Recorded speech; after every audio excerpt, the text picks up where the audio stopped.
आगे उन्होंने कहा, लेकिन मुझे बताया गया हम पैसा तो जीप के लिए ही देंगे क्योंकि खच्चरों के लिए पैसे देने की पॉलिसी नहीं है।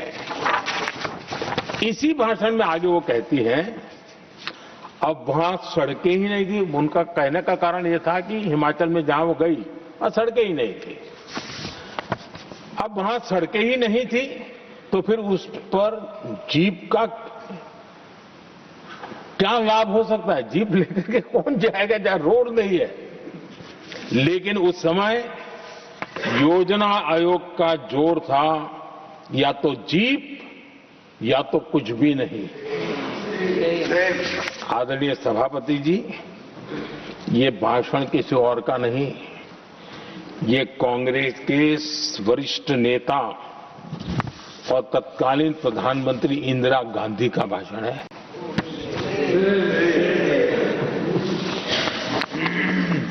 कांग्रेस के लंबे शासनकाल में यही कार्यशैली रही और जिसको इंदिरा जी खुद जानती भी थी कि ये पाप चल रहा है, लेकिन इस कार्य संस्कृति को सुधारने के लिए उन्होंने कोई कदम नहीं उठाया।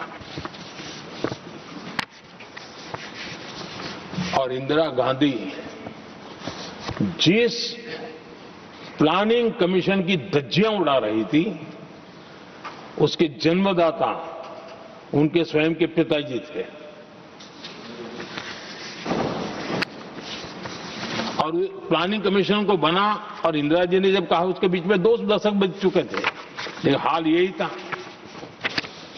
और 2014 तक सब दुखी थे, सब परेशान थे, सब गलती देख रहे थे, लेकिन सुधार करने की तैयारी नहीं।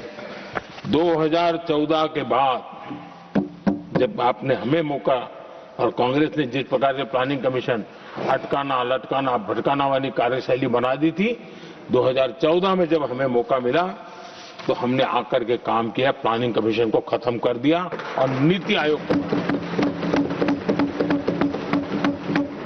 आज नीति आयोग बहुत तेज गति से काम कर रहा है। अब देखिए एस्पिरेशनल डिस्ट्रिक्ट, वो भी एक बड़ा प्रेरक उदाहरण है। और मैं तो देख रहा हूं कि डेवलपिंग कंट्रीज के लिए, विकास के लिए एक मॉडल के रूप में वैश्विक संस्थाएं इसको अनुमोदन दे रही है। ये एस्पिरेशनल डिस्ट्रिक्ट की ये सफलता बनी है।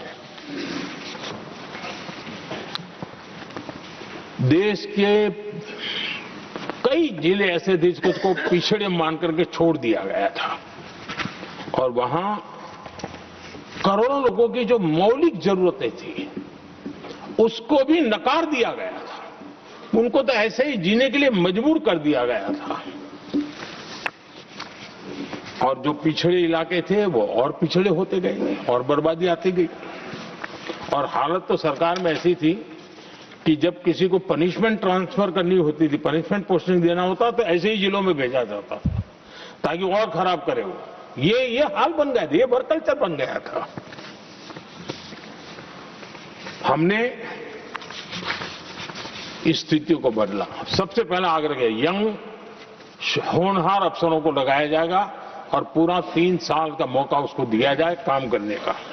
एक के बाद हम निर्णय किए और आज देखिए किसी समय छत्तीसगढ़ का हमारा बस्तर एस्पिरेशनल डिस्ट्रिक्ट में था।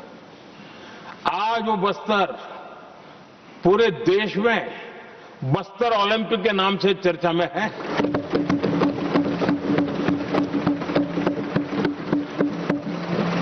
आज विकास की धारा बस्तर के गांव-गांव पहुंच रही है। अभी कुछ गांवों में पहली बार बस देखी, पूरे गांव ने उत्सव मनाया बस्तर में। ये परिस्थितियां छोड़ करके गए हुए हैं लोग और यहां पर पता नहीं किस प्रकार से देश को कहां ले जाना चाहते हैं लोग। आदरणीय सभापति जी, इम्प्लीमेंटेशन क्या होता है, ये एस्पिरेशनल डिस्ट्रिक्ट एक बहुत बड़ा शानदार उदाहरण है। ऐसे तो सैकड़ों उदाहरण हैं, लेकिन मैं कहने के लिए इसको उल्लेख कर रहा हूं।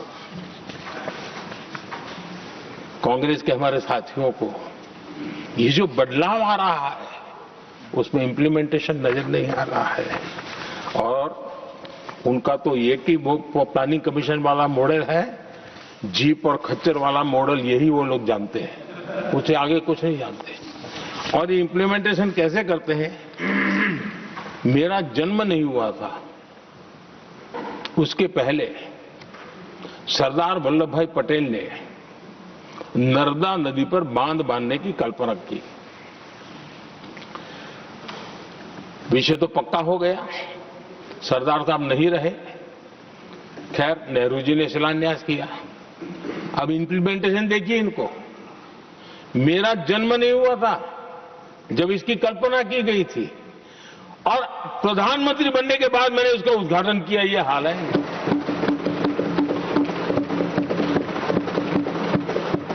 और उनका इंप्लीमेंटेशन देखिए, मुझे मुख्यमंत्री रहते हुए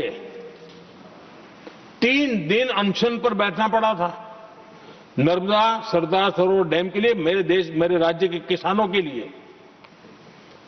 मैंने अपने आप को दांव पर लगा दिया था, तब जाकर के भारत सरकार को झुकना पड़ा, और तब जाकर के सरदार सरोवर डैम के कंस्ट्रक्शन को गति मिली, और यहां मैं पहुंचा तब मुझे उसका उद्घाटन करने का सौभाग्य मिला। और आज कच्छ तक हावड़ा बीएसएफ के लोग जहां बैठते हैं, वहां तक नर्मदा का शुद्ध पानी पीने के लिए पहुंच रहा है। इंप्लीमेंटेशन क्या होता है? और यहां पर इम्प्लीमेंट किसी ने शब्द पकड़ा दिया, हर एक के मुंह से वही निकल रहा था। हमने कांग्रेस की कार्यशैली को बदलने के लिए, जब मैंने देखा कई ऐसे काम थे अटके पड़े हुए, कोई पूछने वाला नहीं थे फाइलों में, और पॉलिटिकल फायदे के लिए अनाउंसमेंट कर दिए, दिए जला दिए, पत्थर लगा दिए, करना कुछ नहीं। आखिरकार मैंने एक टेक्नोलॉजी वाला प्लेटफॉर्म बनाया यहां आकर के, प्रगति के नाम से। ये प्रगति प्लेटफॉर्म का मैं उदाहरण देता हूं, आप हैरान हो जाएंगे, मुझे एग्जैक्ट याद नहीं है, लेकिन शायद हिमाचल में एक ट्रेन उन्होंने पार्लियामेंट में घोषित की थी, शायद ऊना और कोई। मेरे आने तक वो कागज पर भी उसका ड्राइंग नहीं बना था, बताओ, और चुनाव जीतने के लिए वो घोषणा कर दी।